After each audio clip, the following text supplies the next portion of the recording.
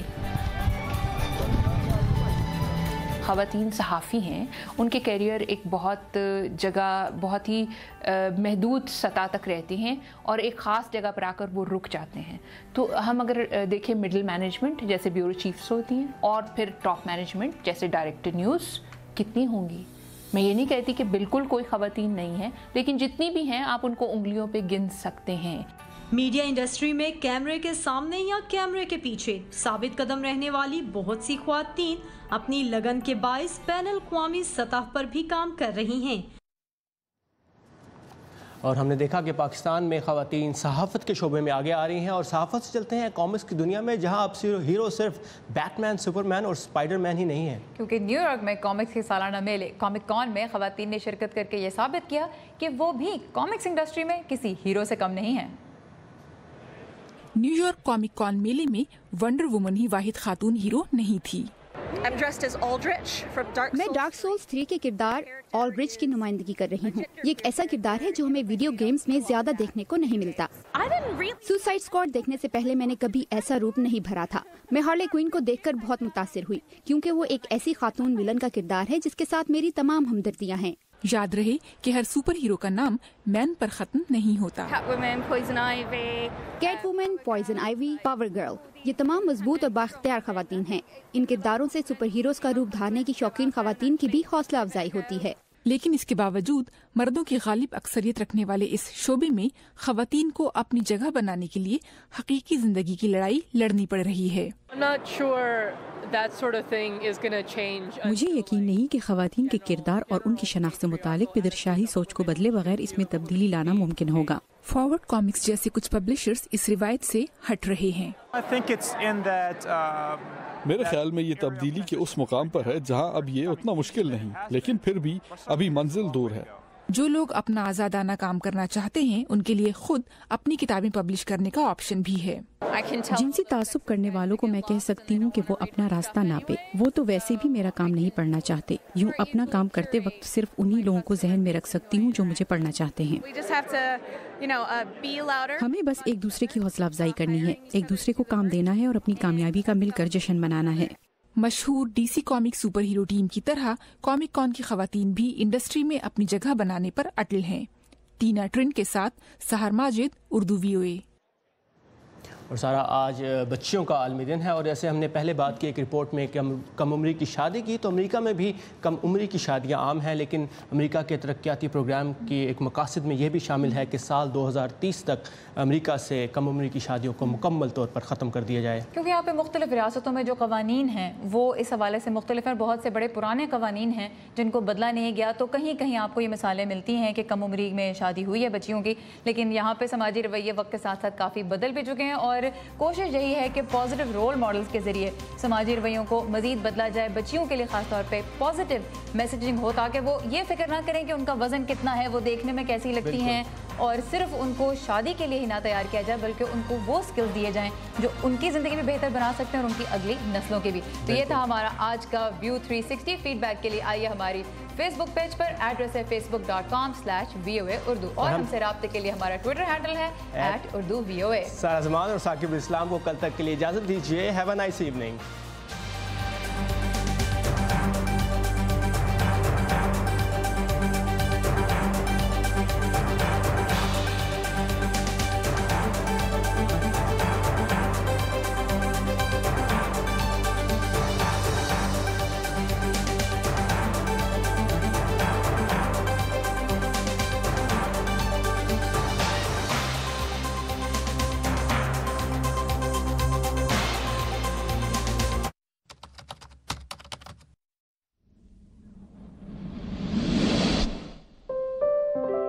Growing up, I just always wanted to do the right thing.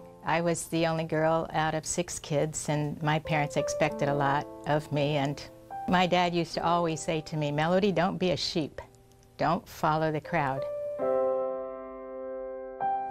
I speak French. I was fascinated by the sound of the language. I had a wonderful teacher in junior high school, And my parents had gotten me a book when I was a young kid called The Slave Who Freed Haiti. So I think the fact that that was somehow embedded in my consciousness and the sound of the French language and my love for the Caribbean, I'm a swimmer, I said, that's it. I'm going to go and live in Haiti. I landed there and I was in shock that I couldn't use my French too much because the official language is French, but the people speak Creole. I think the people of Haiti are wonderful. They're very, very sweet. They're humble, they're accepting of their plight. I learned that everybody says hello and goodbye and how are you before they start talking. This is going to be hard for me to talk about my daughter because I love her so much. I had wanted to have a child, and because I'm independent, I didn't care if I was married. I had done an unsuccessful in vitro. And then I told a doctor friend of mine, a Haitian doctor friend of mine, that it didn't work. And he said, so are you ready for a Haitian baby? I said, I just want a baby. And within 2 weeks, we found a beautiful Haitian peasant woman who doesn't want the baby. And it was almost like it was meant to be. So I tell my daughter, Rachel, I've known her longer than she's known me. I saw her first. The name of my store is The Lady from Haiti. At first I was thinking about changing that name because Haiti was getting so much bad press at the time that I decided to begin a store. But then I got my daughter and I decided I'm not changing that name. She's actually the lady from Haiti. This is now her definition in Naples. The little girl doesn't have a daddy. She's got a white mommy. She's going to be different. The lady from Haiti is Rachel. When people come into my store, I hope that they feel happy when they see the artwork. The Haitian spirit shows through in most things. People are happy to see unusual things, unique things, inexpensive things. I like people to smile when they come in here, and it happens. I lived in Haiti for 6 years during 9 different governments. I would love people in this country to understand that Haiti has so much more to offer. All the different things that people that aren't in a big rush to get somewhere fast and achieve and to grab more and more for themselves, a lot of the things that we don't experience so much in our country anymore are still present in Haiti. I admire Mother Teresa and people that can give up everything, all the comforts of home and their background. I know I can't be like Mother Teresa, but I want to have the kind of impact on many people that I've had on my daughter. Sometimes I think I want to go to the Middle East and help the kids in the refugee camps. They can't be happy people in their lives if they don't learn somehow that there is a thing called happiness. Happiness is a treasure that I own, and I'd like to share my treasure somehow in my life.